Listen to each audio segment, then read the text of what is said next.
What we want to do right now is we want to get into a Bible study, and so I'm going to invite you to head over to Mark chapter 14, but also turn to Hebrews chapter 5. Hebrews chapter 5, we're going to look at a verse in there that relates to what we're talking about this morning. I was thinking about this topic of in this series that we've just been going paragraph by paragraph through Mark. We're up to like the 45th, 46th message, I guess, out of this study.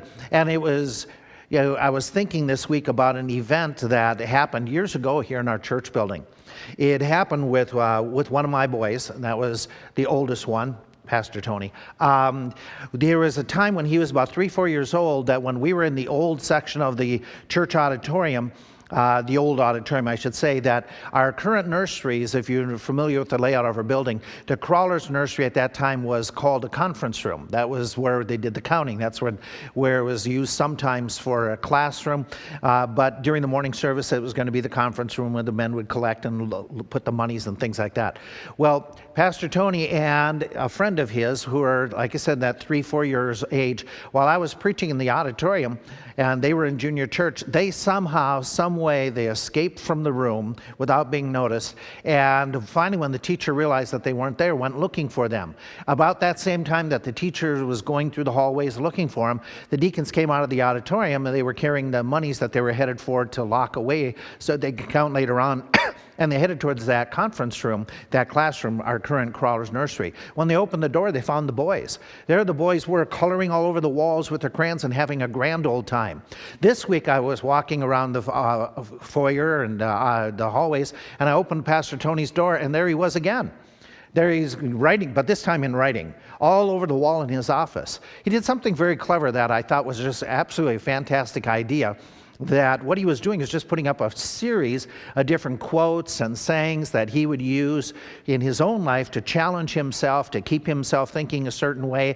And some of the quotes are from verses, some are from Christian authors, some are from just famous sayings of different people that provide some challenging thoughts and some incentives for thinking through, and give those little clips, those little sayings that you and I might think to be very beneficial and helpful to our own lives. In fact, I have a couple even on my office door that I put up just to remind me, even during this time, about the Lord being in control in certain events. If there's one little clip that we may want to put up on our fridge, on our wall, it is that clip where Jesus says, "Not my will, but thine be done." And it's taken out of Mark chapter 14, and it comes out of that setting where he is in the Garden of Gethsemane. I know that we're beyond Easter in our calendar. Other calendars around the world, they're only celebrating Easter today. And I know that on this weekend, we're supposed to be, if we were going by a liturgical calendar, I'm supposed to be preaching out of John chapter 20. But if you're just joining with us this morning, what we are doing is going paragraph by paragraph through the Gospel of Mark, and in our study of going through it, we're up to Mark chapter 14. We're in those events preceding his death. In fact, we'll start talking about some of that as we get into the second session today, and then next week in particular. And so we're sticking with our study, even though it may be thrown off by the calendar of events that we're supposed to be post-Easter. We'll get there in the Gospel of Mark in the next 2-3 weeks. But today I want to be in that one section of Scripture in Mark chapter 14 where Jesus goes into the Garden of Gethsemane. Now, a number of you have already viewed the Good Friday service where Pastor Kim dealt with some of this text already in a very wise fashion. I want to come from a slightly different angle, and so I want to be able to just share with you some thoughts, and you combine his and mine together, and you'll have, I suppose, a very thorough study of the passage. Excuse me. And so what we want to do is we want to talk about that event in the Garden of Gethsemane. Let me set the stage for what we're talking about.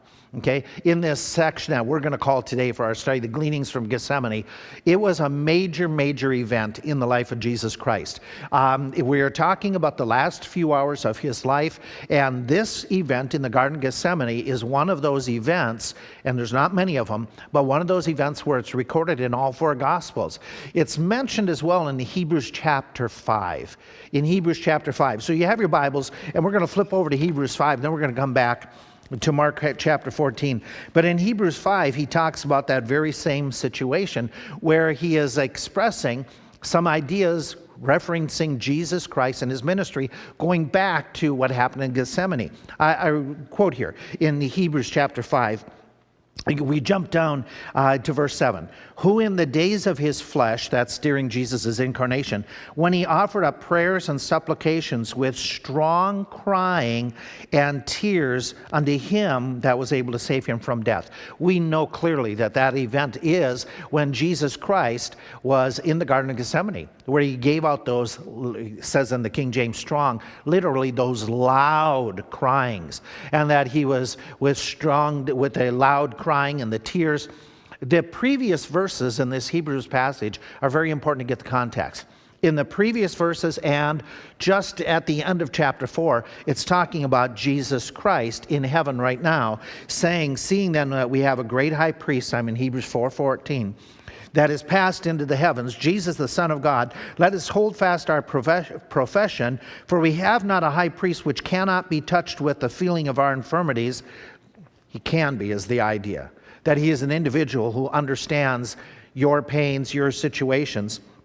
He was in all points tempted like as we are, yet without sin. So let us therefore come boldly unto the throne of grace. And so in the context of this Gethsemane experience, the writer of Hebrews is looking back and saying that Gethsemane experience provides Jesus Christ as with an opportunity for him to understand what we're going through. And so in conclusion, when we put it all together, that Gethsemane experience makes Jesus a wonderful empathizer to understand your pain, your agony sometimes, where you are led to strong, loud cryings and tears. But also, we know that this Gethsemane experience is not only making Jesus a wonderful empathizer, but he's a wonderful example, especially when it comes to prayer. So with that in mind, let's go back to Mark chapter 14. Let's explore the passage. And as we're going through that passage, let's talk about, or let's put it up. Let's answer several questions that might help us as we just go through, and then we'll bring it all together. Let's ask this question. What did Jesus experience in Gethsemane? What was that loud crying, that painful experience? What do we know? Why did he do that? How deep was it? And so we want to make sure that we understand the setting because it adds into it. It's late Thursday evening. He has already said to his disciples just shortly before that he would be betrayed. We know that's Judas. He has also told them that we're going to do the Last Supper, which was very emotional and very, very revealing to them because all of a sudden he was changing that cultural Passover meal into a focus upon him and him alone. And then he says that the disciples are going to scatter. They're all going to leave by the end of the evening. And that's when John and Jesus and the disciples then as they're discussing that idea that they're not going to betray. And he says, yes, you will. And Peter before the cock crows. We looked at that last 2 weeks ago. Then they leave and they're headed out for Gethsemane. Okay, that area where they frequented often. There's multiple different times that they've gone there, whether it be for sleeping. It seems like even Tuesday evening, as he talked about 2 weeks ago, that's where they resorted to, and then they look down over the city, and then he gives the prophecy of the destruction of Jerusalem. So this is an area that Judas knew that Jesus, during this week in particular, was frequenting. He was going to, and so Jesus is headed there. And when he gets there, the passage says that he wants to pray. We read in chapter 14, verse 32, they came to the place which is named Gethsemane. He says to the disciples, sit here while I shall pray. And so it's going to be a prayer time for him. And we know that as he probably left the bulk of the men towards the early part, the beginning, the gate area, into that Garden of Gethsemane, he went a little bit further into the garden, as it says. And it makes a comment, he takes with him Peter, James, and John and began to be sore amazed and to be very heavy. And so those three are asked to go with him deeper into the garden area where he can pray in private, though they're going to be nearby. Question comes up is, why exactly those three? Well, we really don't know. We do know that they were with him on a couple other occasions that make them the inner three, the more intimate fellows with him, like at the Mount of Transfiguration. They were with him and the only ones that were allowed to go into the home when he raises Jairus' daughter from the dead. And so is it because they are closer in their friendship, or because he's developed that? Could be. Is it because he wants those three to get further instruction as they're going to be the big three in the growth of the church as time goes by? Could be. We really don't know, but let me throw this thought at you.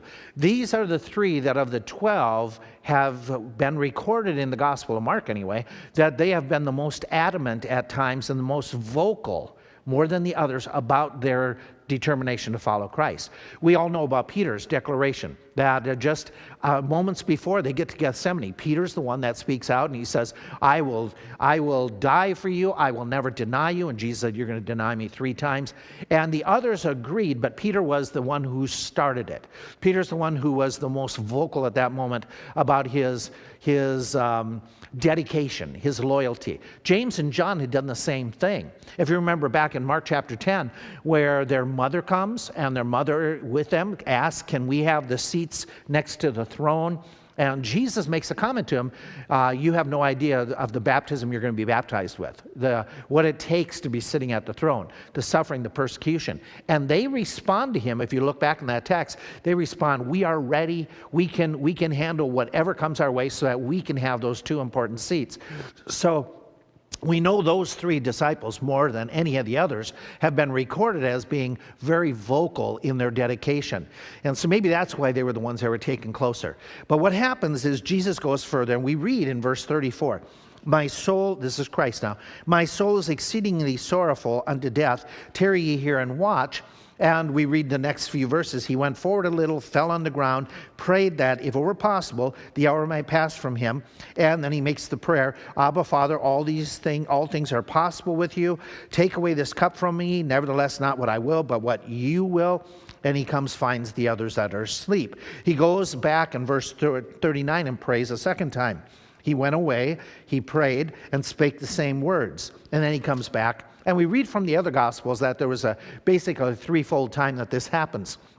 And so in setting the scene where Jesus in this text talks about his agitation, his upsetness, let's put it all in setting.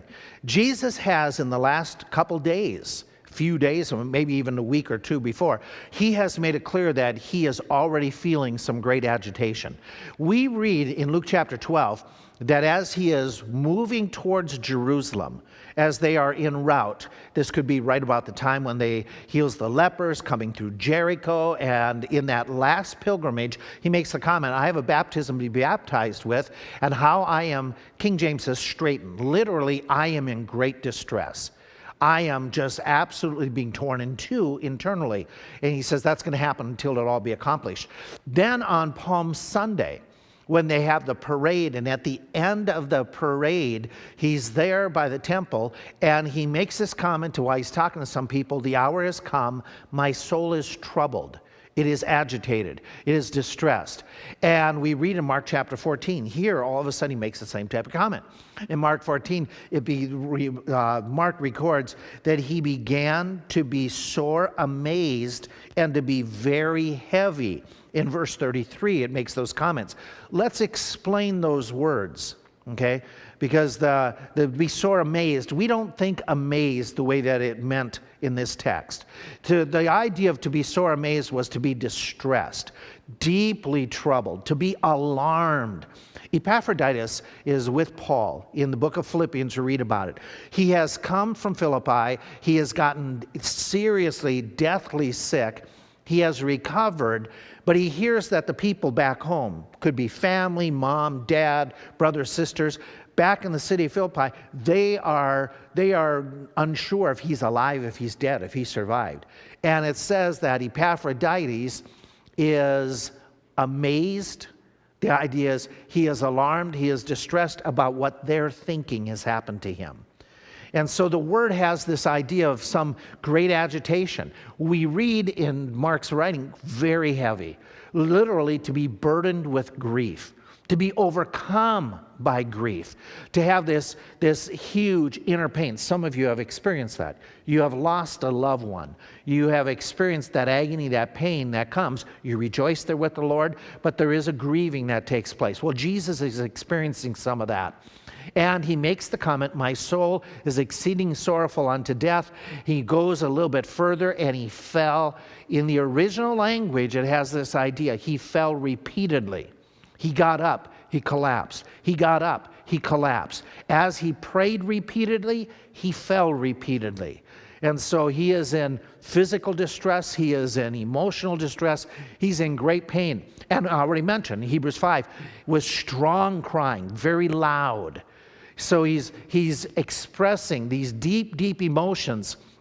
In fact, Luke adds to us that being in such agony, he prayed more earnestly, and that's where we get the account that while he's praying at this moment, his sweat becomes as blood, which we know that this is a very rare occurrence when this hematidrosis, I said it right, okay? The hematidrosis, when it affects somebody, it's very rare, but it's a bursting of the capillaries underneath the skin that causes even a sweat like blood, that they really don't know exactly what causes it other than some deep, deep distress and some strong emotional situations.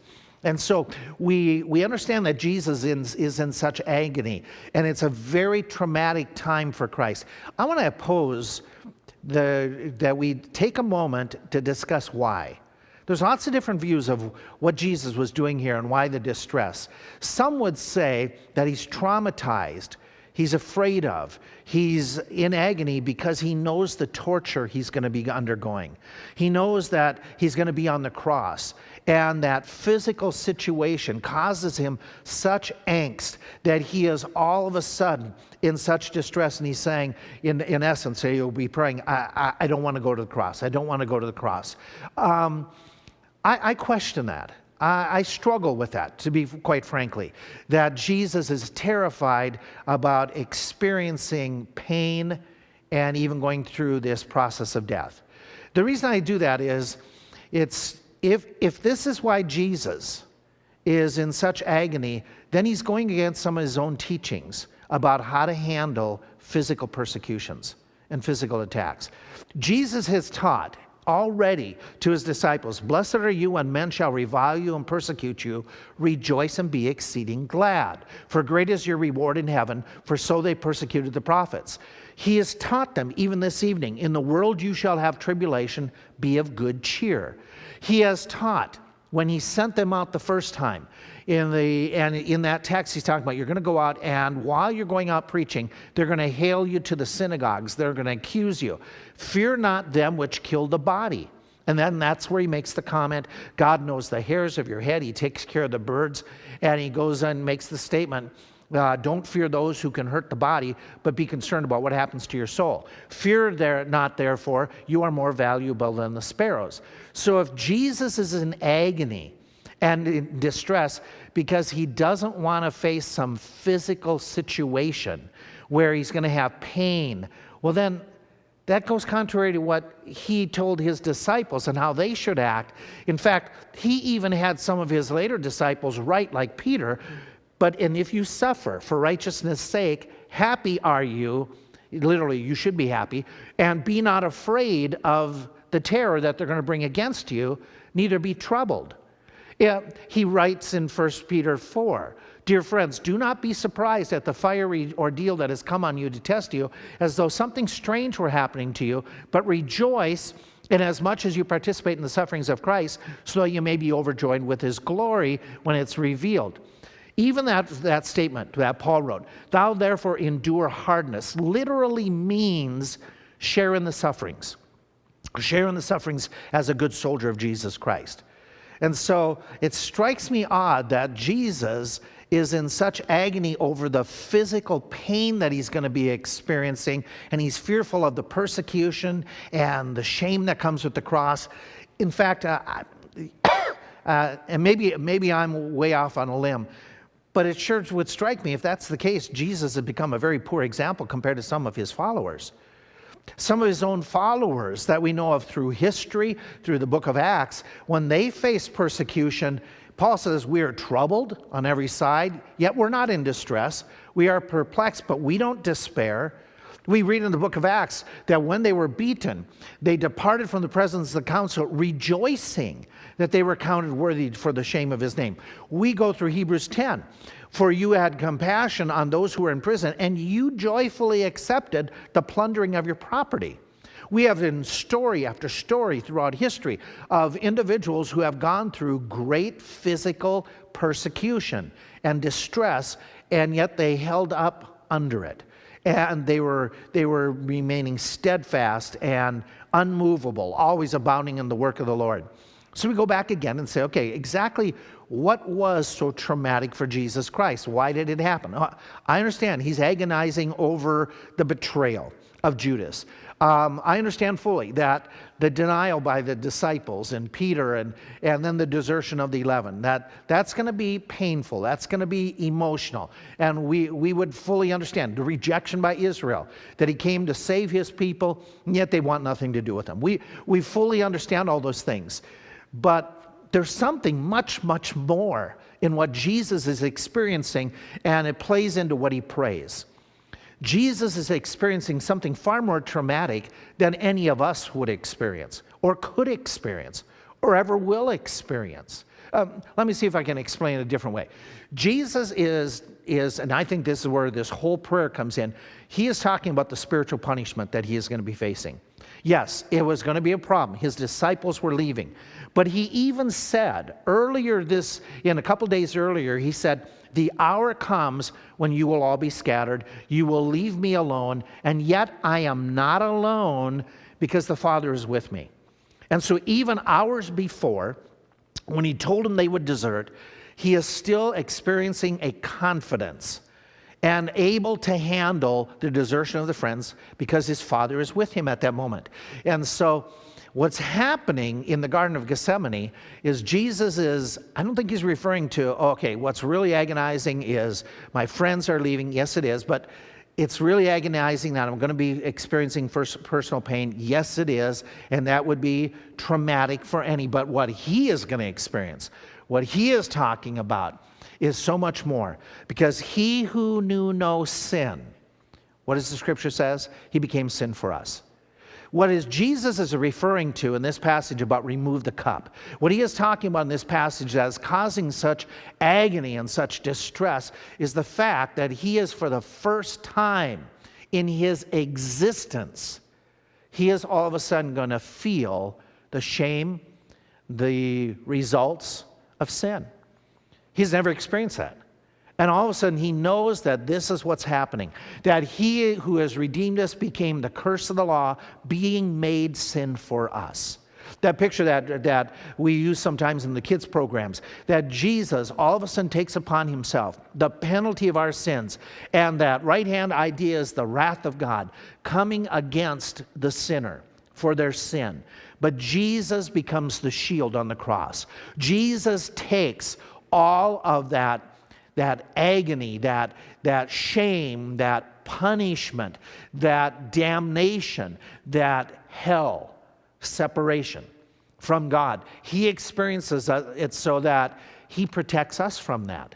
So that as we call upon him, we don't have that experience. He became my sin for me. He became your sin for you. He took upon that so that Jesus at that moment is talking about it, is experiencing and is talking to the Lord about drinking the cup of God's wrath for the sin that he was going to become in a matter of hours. And so no longer would he hear, "This is my beloved son," which has been spoken on several occasions.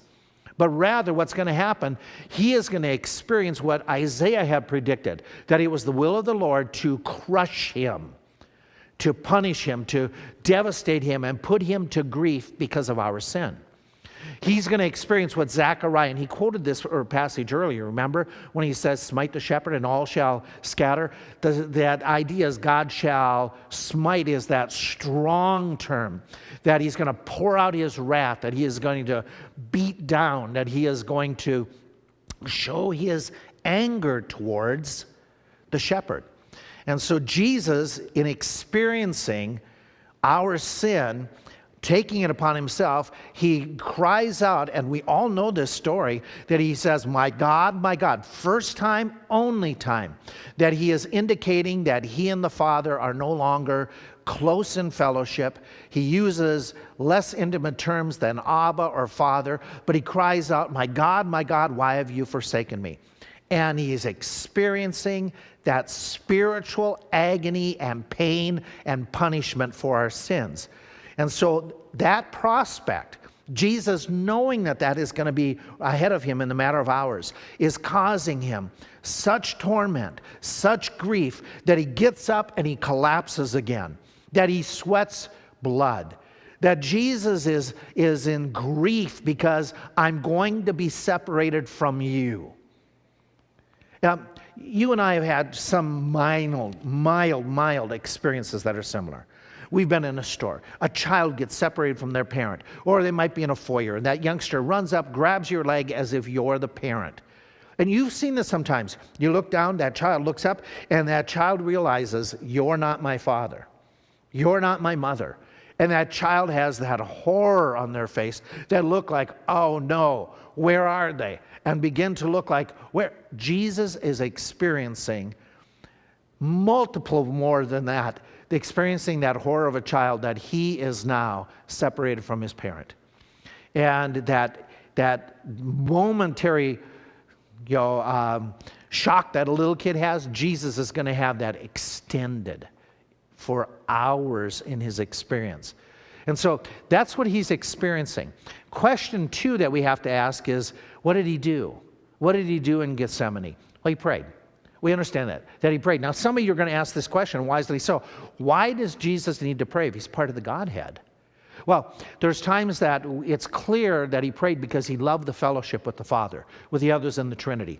He was relying upon, and we know this multiple cases, that he relied upon the help and the direction of the Father, help in choosing the disciples, help in being able to know where he should be going, being led by the Spirit. We know that the demonstration here of being fully human as well, with limitations, he would be praying at times and asking for that direction, that guidance. But his prayer is also for us to have a great example. So we look at his example of prayer and we say, okay, what did he do? He prayed personally. Okay, so he goes to the garden and he's personally praying. And the bottom line is, if Jesus needed to pray, you and I do too. He prayed with others. At least he asked them to pray with him. So there's an important lesson there. There's an important lesson that he prayed somewhat privately. He went a little bit further from the disciples. They're over there, snoozing, sleeping. But he is praying with them, asking them, but at the same time he's still praying. It's not like he recruited others to prayer and to pray for him, and then he didn't do it himself. That's not Christ. That may be the way some of us act, but that's not how Jesus acted. He prayed fervently, very clearly. He's engaged in the prayer. This isn't mechanical. This isn't rote. This isn't just filling in his time that sometimes we do to just get through the list. Jesus is praying openly, transparently. Father, I'm in agony. Father, I'm in distress because I don't want to be separated from you. He prayed persistently in that regard, that he prayed intimately, the Abba Father. Now, if we explore that word and go a little bit deeper, it's Mark that records this term as some of the Bible writers, and I haven't looked through every single time, but it seems to be accurate. There are no written examples of the Jews of this era using this term in reference to God. So they would use loftier terms, they would use more formal terms, but this intimate term, this father-child term, this papa, this idea of daddy, as was expressed in the Good Friday sermon, that Jesus is doing that. Though he's in great anguish, which makes me to pause and think, he didn't question God's plan. He knew that this is what the Father had planned for him. He doesn't show any anger. He doesn't show any rebellious spirit against the Father. He's not going to accuse the Father of not caring for him. That never comes out in this at all.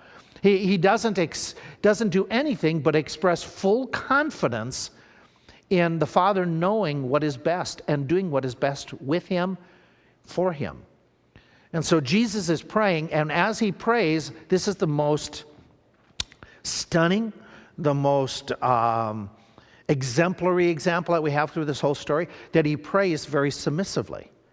And we all know it. It's that quote that we would say we should put on our wall, on our fridge, on our door. Not my will, but thine be done.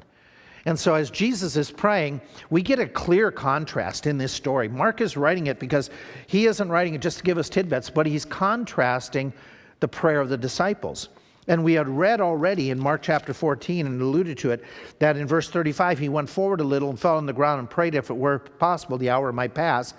And he said, Abba, Father, all things are possible. And it says he comes and finds them sleeping and says unto Peter, Simon, do you sleep? Couldn't you watch with me that 1 hour? Watch and pray, lest ye enter into temptation. The spirit truly is ready, but the flesh is weak. And so instead of praying, we know that they slept. And now Mark doesn't record all the times, but we know from the other Gospels that Jesus comes back, rebukes them, goes to prayer, and they fall asleep again. And after the second prayer, he comes back, rebukes them, chides them in a gracious way, goes back to prayer, and they go back to sleep again. And so what strikes me is, wow, you guys slept even though you were chided the first and second time, and you had to be embarrassed by it, but you continued. Understandably, they're tired. We know that they've had, it's the middle of the night. We understand that they've had a big day. They've had an emotional roller coaster going forward throughout this whole time. But still, Jesus expected them to pray, and they didn't. So you'll put it together and you go, okay, why didn't they pray? I think it's because they have an indifference to prayer. What I mean by that is this: it's not that they didn't ever want to pray, but they didn't see the necessity for praying. You can relate to that. There are moments in your life and my life that we haven't been driven to prayer because we haven't seen it as the oxygen of our spiritual life. We have just continued on. We figure that it's important, but it's something that I can choose to do or choose to do without. And Jesus is trying to do, by example, portray to them the importance of prayer, that it be done without being indifferent to praying. There's an indifference towards Christ. He's loudly praying. He's falling down. They're somewhere within the close vicinity that they're able to recall and write and record about this. And so if you see your friend in such distress and you see him in such agony, there's somewhat of an indifference. This is his thing. I don't want to intrude. I don't necessarily want to get involved. Those feelings that we may have at times. But the individual is saying, please pray with me. And we're saying, I got you. God bless you, be warm and filled. And then go back to sleep. There's an overconfidence. That's what Jesus points out to him. You're overconfident. Your spirit is willing at times, but you've got to pray lest you enter into temptation. This isn't the first time they've heard it. In the Lord's Prayer that he gave them, we call it the Lord's Prayer, the prayer that Jesus gave in Matthew chapter 6, you got to pray, lead us not into temptation. And so he's already expressed prayer is important for overcoming temptation. And they've been rebuked about it, they've been warned, and yet they don't. And so what we have is that situation that Jesus is going to chide them and talk with them, and they're showing us the struggles that we have in prayer. That sometimes it's very difficult, but can I give you a positive lesson out of this? Because right now you're probably going, yeah, that's me. That's me. I know when I first went over this again, it's like, yep, I sometimes show an indifference. Yep, sometimes I'm indifferent to Christ, to God's will, to his agony, to the request of others, instead of being as persistent and as loyal in prayer. And sometimes I have an overconfidence too, that I go about the day without praying about matters. Let me give you this positive hope out of it. Simple lesson.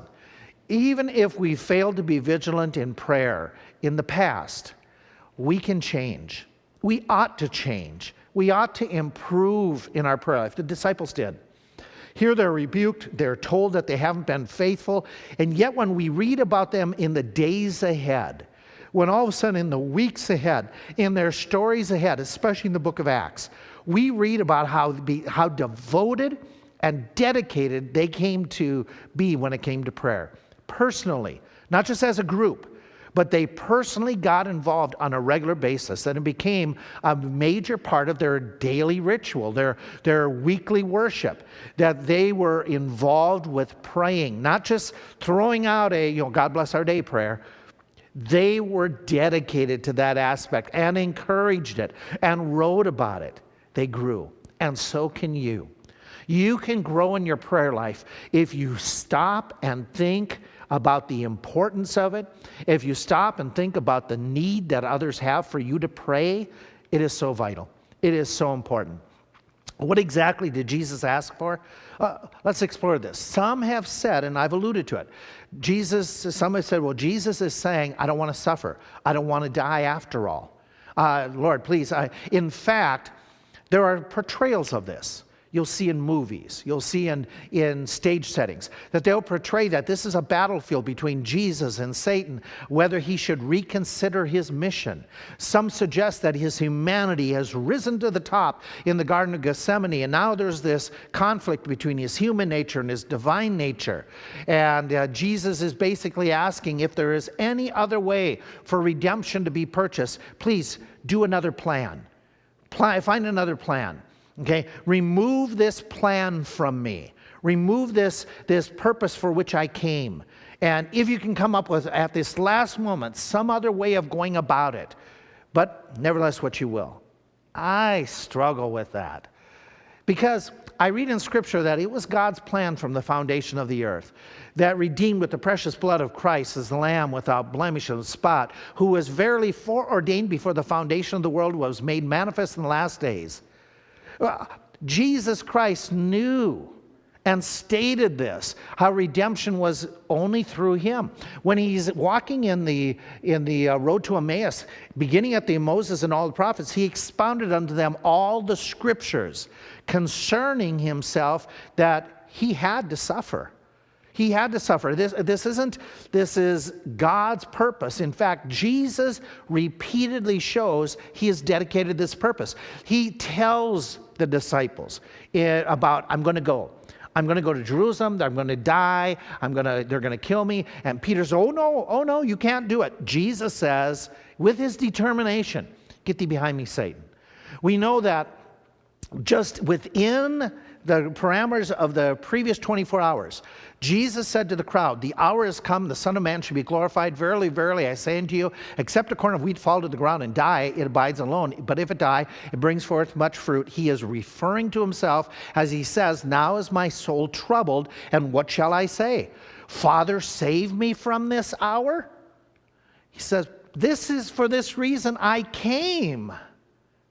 Jesus isn't suggesting come up with something else, God. Please come up with another way. In fact, he said to Peter in just moments after this, put up your sword, put it back. Those who take up the sword shall die by the sword. Do you not think that I cannot appeal to the Father, and he will at once send 10,000 legions of angels? Jesus knew this. How then shall the scriptures be fulfilled that it must be so? John adds, shall I not therefore drink of the cup that the Father has given me?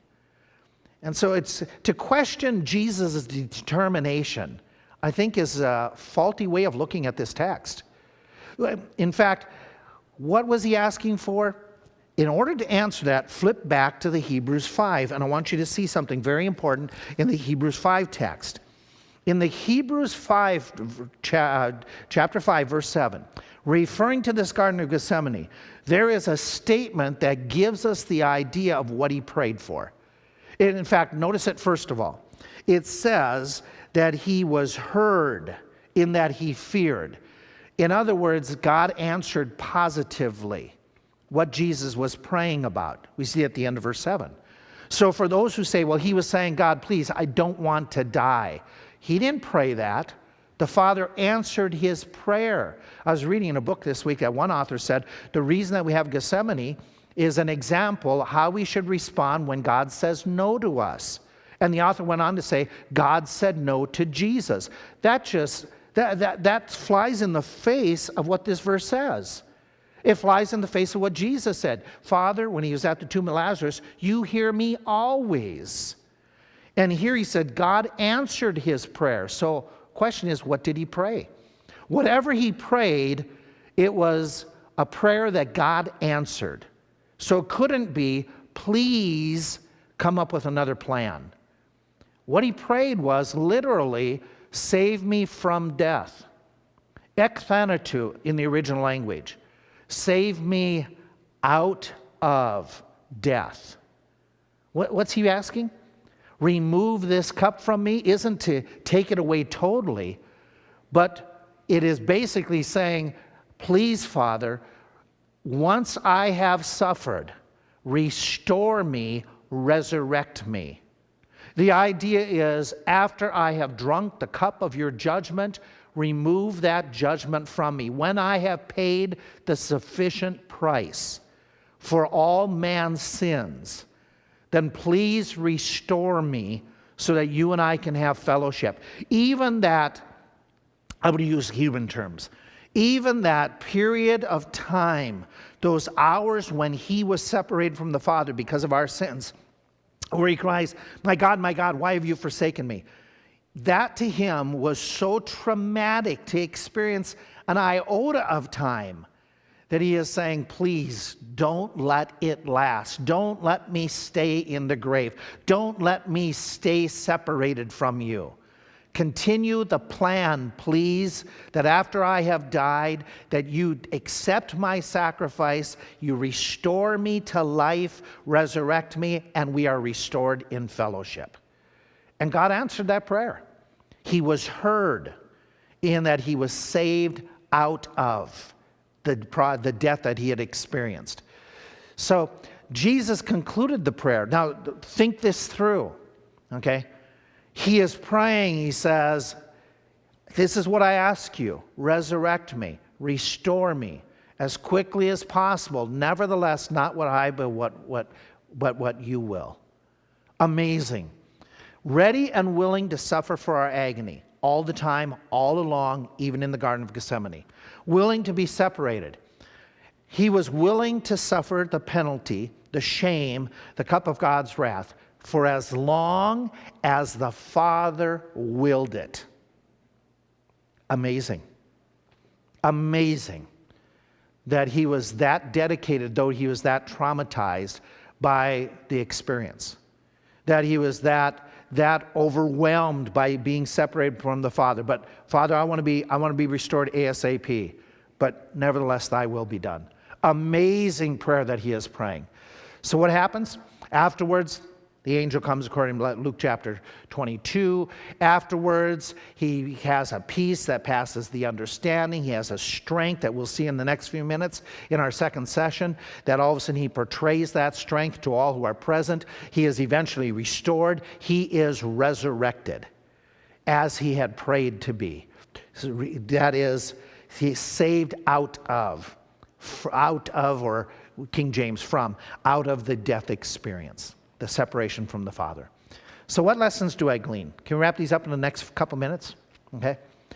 Number one, Jesus made a phenomenal sacrifice for you and me. Absolutely phenomenal, knowing what he was going to experience. You and I appreciate it, and if you have yet to appropriate it, make it to your own heart, you need to do that. We'll share how you do that in the next few moments from now when we start our next session. Keep in mind that a closeness to the Father like Jesus had, it doesn't make us immune from some personal difficulties of what may be ahead. Okay? We may have struggles ahead, like Christ had struggles ahead. Do like Christ did when you're facing a crisis. Involve trusted friends. Now they failed, but you involve friends anyway. Involve the friends, trusted friends, who hopefully by the grace of God to do better than Peter, James, and John did. Don't isolate from your friends in crises. Engage your friends in the crises.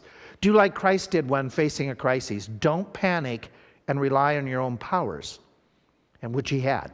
Be extremely, extremely sensitive that you first and foremost turn to your Heavenly Father in prayer. That you don't take control yourself, but you turn to him in prayer. Do this. According to Christ, you and I are facing spiritual crises week in, week out, day in, day out. We enter into temptation. Spirit's willing, but our flesh is weak. So you and I need to follow through with this. We need to pray over and over again. Do like Christ did when facing a crisis. Determined to do God's will, no matter what. No matter what, you do God's will. One of my granddaughters has the reputation of not doing well when it comes to shots. Going into the doctor's office and all of a sudden going into a fit when they talk about the needle.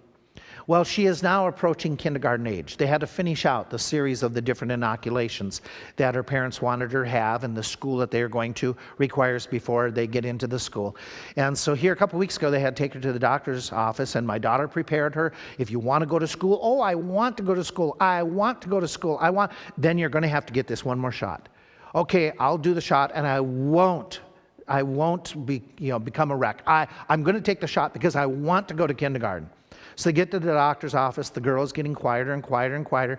They're talking about it on the ride there. They're talking about you got to take the shot in order to go to kindergarten. And so she's determined. But as they're in the office and the lady comes in and starts unwrapping the needle and everything else, the little girl started slipping back into her old ways. And as they were getting ready to do the shot, all of a sudden she starts the screaming and the same terror that she had at other times. So the nurse is trying to hold her, isn't working. So Mom, you have to help hold her down. Mom is saying, honey, if you really want to go to school, you really want to do this, you have to get the shot. She's trying to hold her. The two of them can't hold her to get the shot. They invite a third nurse in. The third nurse is holding, Mom's holding, the one nurse that's trying to give the shot is holding, and before she gives the shot, the little girl screams out, she says, that's it. I don't want to go to college after all. No shot. I want to forget college. Well, nobody said anything about college, number one. But the point is, she was ready to bail because it was beyond what she thought she could endure. Something good for her, she was ready to give up. Something she wanted, just too tough. You just hang in there, trusting the Lord, doing His will, no matter what. Because of Christ, keep this in mind, when you pray, the Father will hearken in some way. The Father will hearken. You and I need to pray regularly. You and I need to be praying on a basis where we're coming to the Lord and saying, Lord, your will be done. I want to serve you. Praying according to your word, according to your will. The question is, do you have a surrendered heart? Do you have a heart that is willing to do whatever? A story comes out of history about in the 1600s that there was a man who played the church organ for years. His ill health, now he has to stop. His last Sunday of playing in this church in central Germany came. He closed the organ, locked it up. He's starting to walk towards the back of the auditorium, and the young man who is going to replace him is standing there. And that young 16-year-old is not standing still. You can see he's anxious. He's excited. He is now going to be the church organist, and he's excited, and he doesn't have any real tact and concern about the old man who is brokenhearted, and he asks for the keys. The old man hesitates, pulls the keys that he has held for years, pulls them out of the pocket, reluctantly but rightly, hands them over to the 16-year-old, who races down the aisle, opens up the organ, and begins practicing and playing. Months later, the old man is sitting in the auditorium, which is packed. There are dozens of people who are coming on a regular basis from around the communities to hear the young Johann Sebastian Bach play that organ, who you know in history as one of the great maestros of history. The old man was asked by the clergyman of the church, do you regret giving the key to that young man now? And he says, just think. I almost didn't give the master the key, and what would we have missed? Give the master the key to your life, your possessions, and watch what great music he can make with your life.